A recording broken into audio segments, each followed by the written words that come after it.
Hello, my name is Elizabeth Chu, and this is an examination of compulsory heterosexuality and how it is practiced in today's society.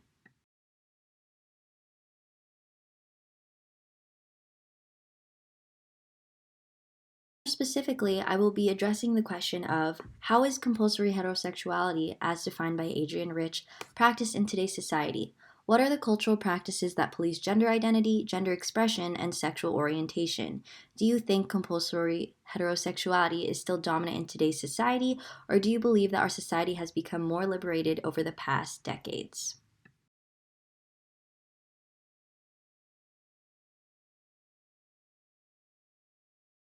The notion of compulsory heterosexuality, as defined by Adrienne Rich, is how heterosexuality has been both forcibly and subliminally imposed on women, yet everywhere women have resisted it, often at the cost of physical torture, imprisonment, psychosurgery, social ostracism, and extreme poverty.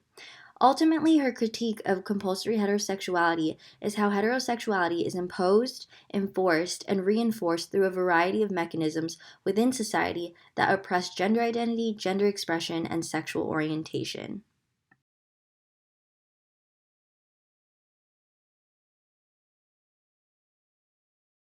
In order to showcase the degree to which compulsory heterosexuality has been imposed on society, specifically women, Rich stipulates how her conception of a lesbian existence and continuum draws attention to the rejection of a compulsory way of life. It is also a direct or indirect attack on male right of access to women. But it is more than all of these. Although we may first begin to perceive it as a form of naysaying to patriarchy, an act of resistance.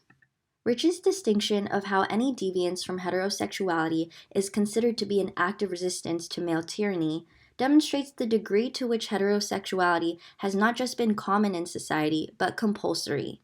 Compulsory heterosexuality is practiced in a myriad of both obvious and coercive ways, but also in a range of more subliminal ways.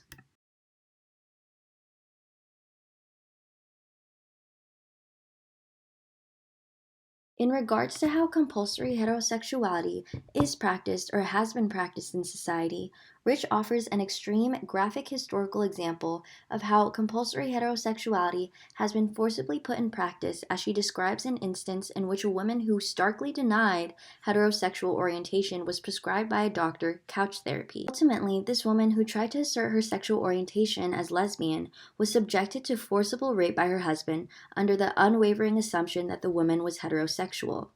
In this example, we can see that this lesbian woman again and again tried to escape her oppressors and the stronghold of compulsory heterosexuality, but was again and again coerced into compliance.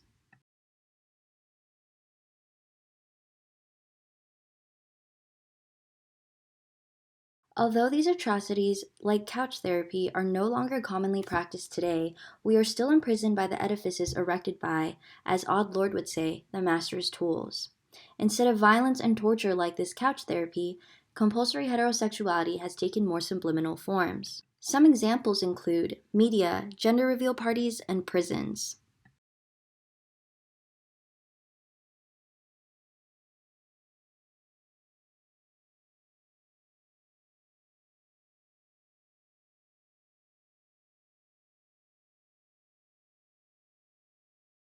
Beginning from a very young and impressionable age, children are introduced to this narrative of a princess and prince, each entity with distinct gender roles, with girls wearing dresses and behaving in a docile way, while the princes are rescuers and portrayed as brave.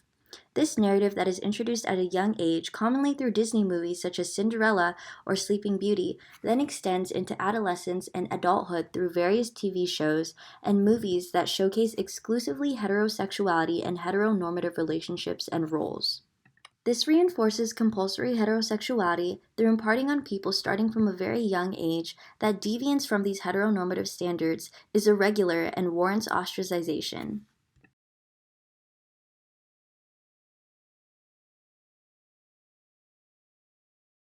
Even see compulsory heterosexuality being imposed even before someone is born, through gender reveal parties. These parties that reveal to all the future friends and family of the parents the gender of the unborn child epitomizes the cultural practices that police gender expression and gender identity, as it predetermines the gender identity and expression before the baby is even born.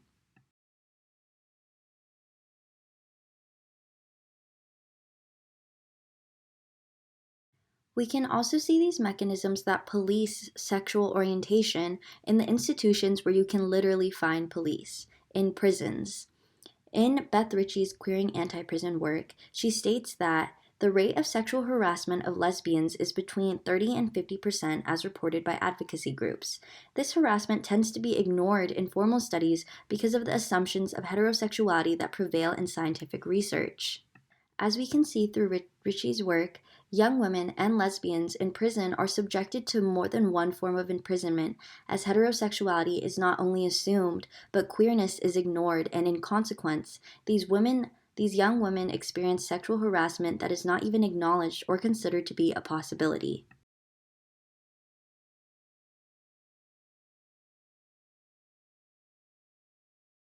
As for the last question, while compulsory heterosexuality is still dominant in today's society, I believe that we are making steps in the right direction. However, we do have a long way to go. These steps in the right direction for the liberation of gender identity, gender expression, and sexual orientation can be exemplified by the newfound denormalization of assuming a person's pronouns, gender nonconforming restrooms, and new movies and shows that display queer relationships instead of exclusively heterosexual ones.